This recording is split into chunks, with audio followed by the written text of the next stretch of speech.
સુપ્રસિદ્ધ યાત્રાધામ તાજપુરા ખાતે દેવ દિવાળી નિમિત્તે મહાઅન્નકૂટનું આયોજન કરવામાં આવ્યું હતું। કાર્તિક પૂર્ણિમા એટલે કે દેવ દિવાળી આજનો દિવસ ઘણો શુભ માનવામાં આવે છે।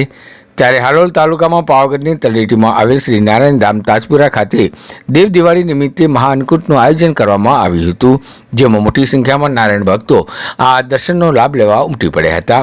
વહેલી સવારથી જ ભક્તો માટે અન્નકૂટના દર્શન ખુલ્લા મૂકવામાં આવ્યા હતા।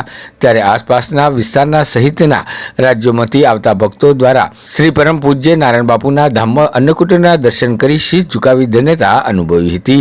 અન્નકૂટનું આયોજન શ્રી નારાયણ ધામ આરોગ્યધામ અન્નપૂર્ણા ટ્રસ્ટ દ્વારા કરવામાં આવ્યું હતું, જેમાં આવતા તમામ નારાયણ ભક્તો માટે મહાપ્રસાદીનું આયોજન આંબાવાડી ખાતે કરવામાં આવ્યું હતું। જ્યારે કોઈ અનિચ્છનીય બનાવ ન બને તે માટે પોલીસ દ્વારા ચુસ્ત બંદોબસ્ત ગોઠવી દેવામાં આવ્યો હતો।